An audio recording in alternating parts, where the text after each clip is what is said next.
Jadi menyempurnakan ruhaniyahnya sholat itu memang tidak semudah membalikkan telapak tangan. Mereka yang diajarin gini saja sama saya belum tentu lulus, apalagi yang gak belajar sama sekali. Ayo jujur saja, baca ini wajah tuh dari Quran atau dari buku bacaan? Baca inna sholati dari Quran atau dari buku bacaan? Dari buku. Dan kita selama ini taunya ini wajah tuh sudah gandeng dengan inna sholati. Betul nggak? Tidak. Di Quran dipisah. Karena sebelum kita sampai pada inna sholati wa nusuki wa mahyaya wa mamati lillahi rabbil la syarikalah, sampai kita terbebas betul dari dosa syirik, tidak memiliki kekhawatiran lagi kecuali khawatir Allah tidak bersama dengan kita. Itu ada fase yang harus dilewatinya. Kalau saya bahas ayat 80 sampai ayat 161 gak cukup 10 CD.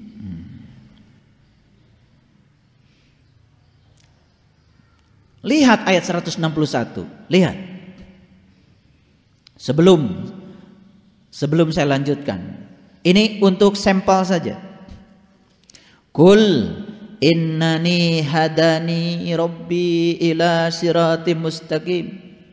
Katakanlah, sesungguhnya aku telah ditunjukkan oleh Tuhanku ke jalan yang lurus. Dinan qayyiman, agama yang qayyim, agama yang tegak, agama yang berdiri dengan tegaknya. Millata Ibrahim. Millah itu sebenarnya bukan agama. Millah itu metode. Millah itu adalah metode. Millah itu adalah perjalanan. Ayo saya tanya, apakah kita menyatakan inna sholati setelah kita mengikuti millah Ibrahim? Oh, kebanyakan tidak. Padahal harusnya ikut dulu millah Ibrahim. Masih ingat di Quran surat Al-An'am, sebelum Nabi Ibrahim menyatakan ini wajah tuh, apa yang beliau cari? Beliau mencari Tuhan.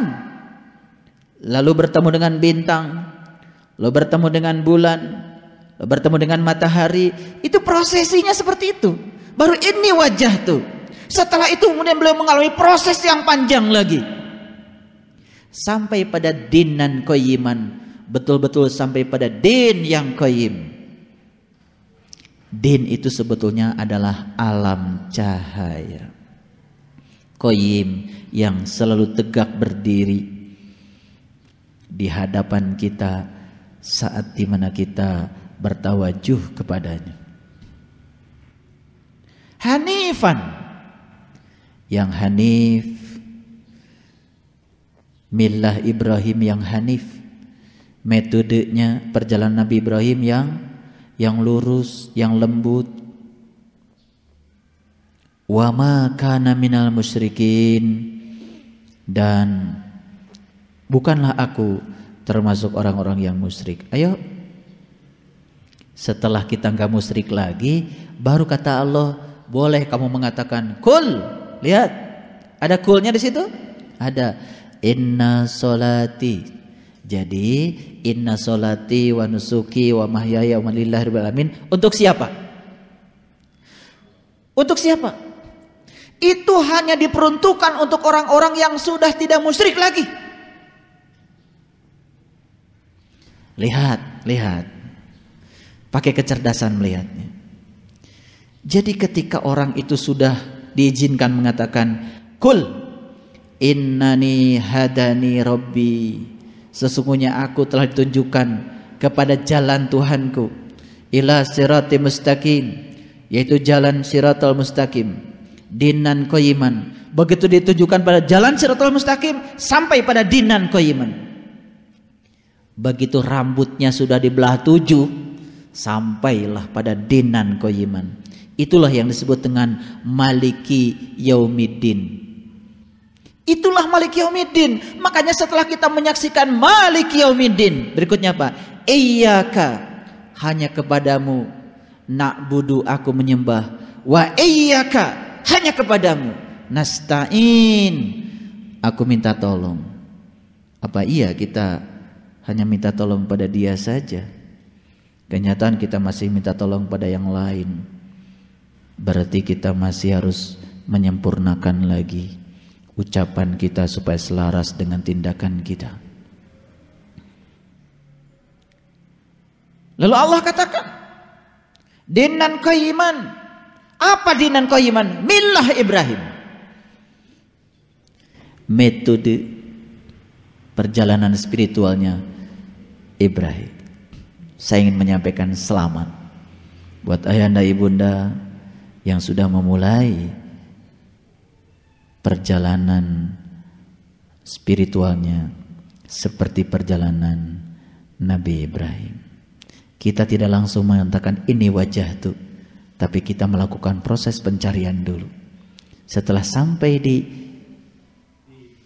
wama ana minal musyrikin, jalan lagi kita membebaskan diri kita, karena setelah itu akan banyak sekali yang datang kepada kita mengganggu stabilitas ruhaniah kita. Makanya saya bilang tadi, membiarkan diri sepenuhnya di jalan spiritual menakutkan, tetapi imbalannya menakjubkan bagi mereka yang sudah bisa melihat dengan mata basyirah. Gak main-main kita ngaji ini. Jadi ada yang masih kelewat dalam perjalanan rohani kita. Mungkin ada yang masih kelewat. Setelah ini wajah tuh itu kita tiba-tiba langsung inna sholati. Enggak. Harus ada satu fase yang kita lalui. Salah satu fasenya adalah yang dinyatakan. Jadi Nabi Ibrahim dapat ujian. Dapat ujian. Nabi Ibrahim ujiannya menakutkan. Menakutkan. Tapi Nabi Ibrahim derajatnya menakjubkan. Aneh. Kita pengennya yang menakjubkan saja. Tetapi tidak mau melewati jalan yang menakutkan. Jadi pengennya kita hasilnya saja. Ya Allah. Pengennya masuk surga langsung. Menakutkan perjalanan Nabi Ibrahim. Menakutkan. Perintah-perintah Allah yang diberikan pada Nabi Ibrahim menakutkan. Tetapi hasilnya menakjubkan. Kita pengennya langsung menakjubkan. Pengen kayak Nabi Ibrahim, tapi cengeng. Dikit-dikit curhat.